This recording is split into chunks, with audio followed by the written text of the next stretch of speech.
Now figures turning the tables. You pussy boy better be ready and able. I'm coming. I can't talk on bro case cause it's sticky.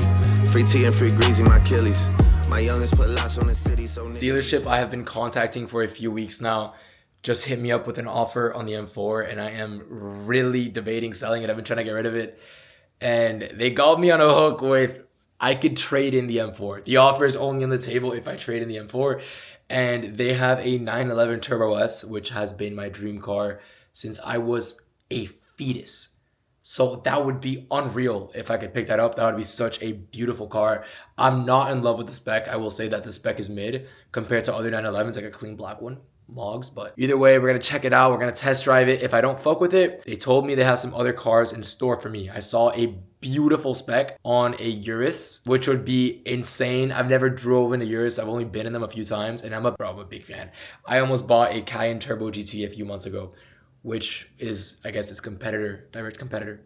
3 years ago, I was a high school student sitting in this exact same room I am in today, not that exact same desk, and I was sitting down watching how to day trade. Fast forward 3 years, and I'm picking up potentially tomorrow either a 911 Turbo S or a Lamborghini Urus Performante, which would be fucking ridiculous. I've seen way too many videos of people online saying how fast their life changed and how fast everything changed before their eyes, and I never really understood what they meant until today. I'm now realizing that I'm literally about to potentially purchase a $300,000 car at the age of 20 years old. This is actually unbelievable. Like, what the fuck? 1 day later. All right, boys, impulsive purchase of the month is a 2020 of the month is a Lamborghini fucking Urus Performante.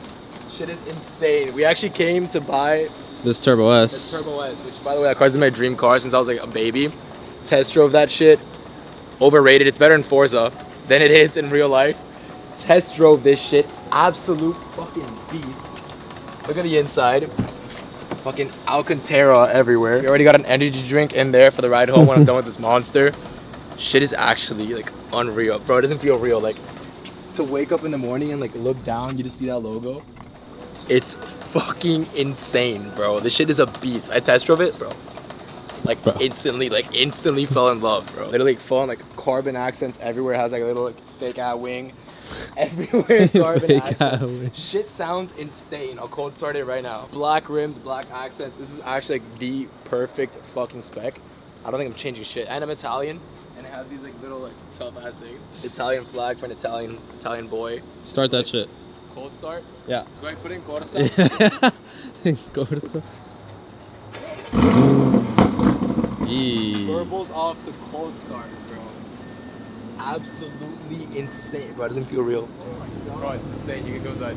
Oh my god, bro. Bro, hella car BZ. Dude, the Alcantara. Dude, what the whole shit's Alcantara. It's retarded. Bro, your shit is leather, twin. Shit ain't leather. Shit ain't leather. Nah, your shit is trading. He's like, your system ain't leather like that.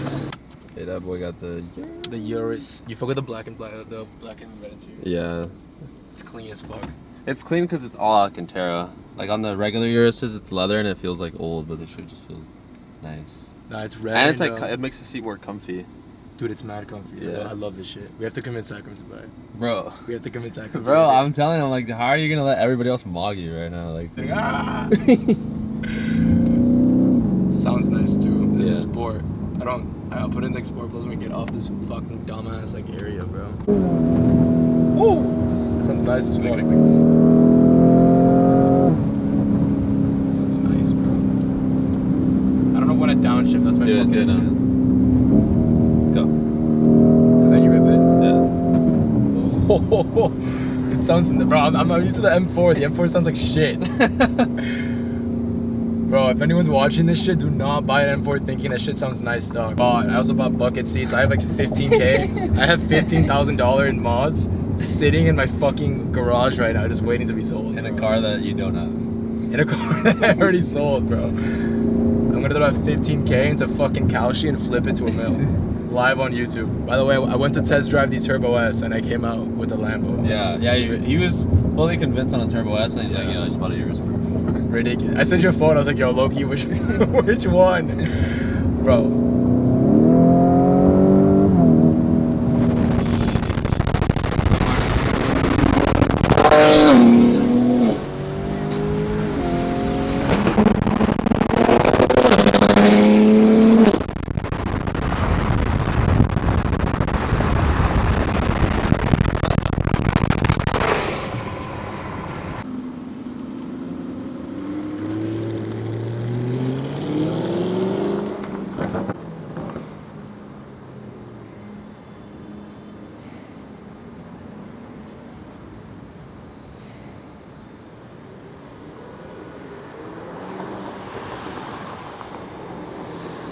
All right, boys, fast forward a few days. We are now in Bali, Indonesia, with what I think is a beautiful view and a beautiful Airbnb.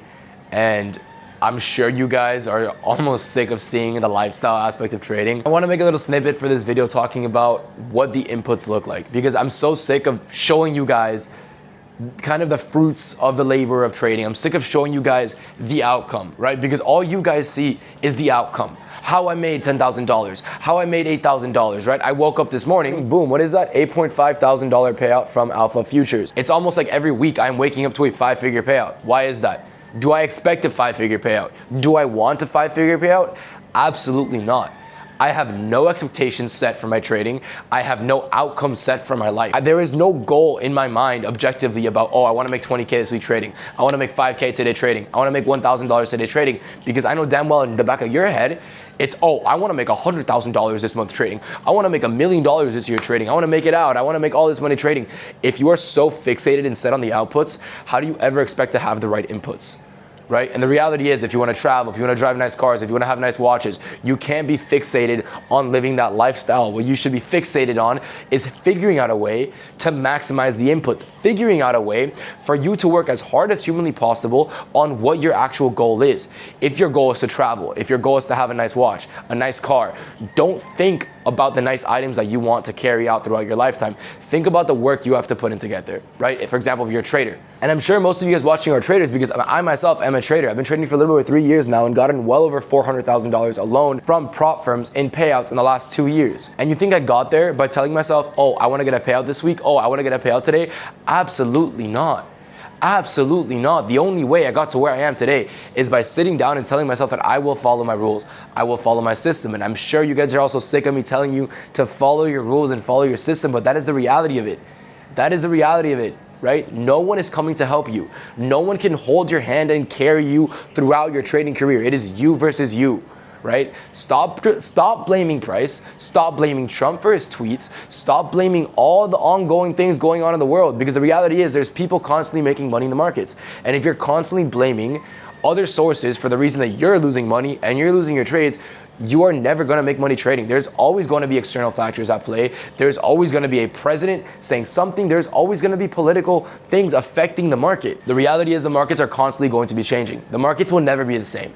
Every day is a new experience. Every day is a new lesson. And if you can't sit here and adapt to what the market is giving you, then maybe you're not cut out to be a trader. Bro, I have a student who made like $100,000 last month trading, and he has never complained once about the state of price action.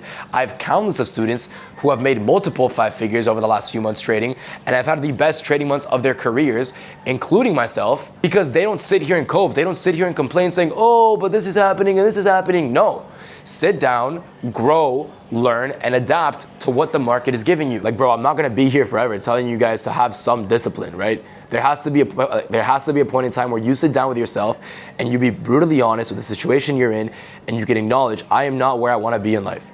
I am not content with my income. I'm not content with the way I'm trading. Something has to change. And if you can't change that yourself, then I'm sorry, there's going to be no one who can hold your hand and just hand you $1 million overnight trading. You have to make this work for yourself. You have to be the one to put in the work, to put in the actual effort to become the person that you intend to be. Right? And if you can't do that, then I'm sorry, I don't know what to tell you.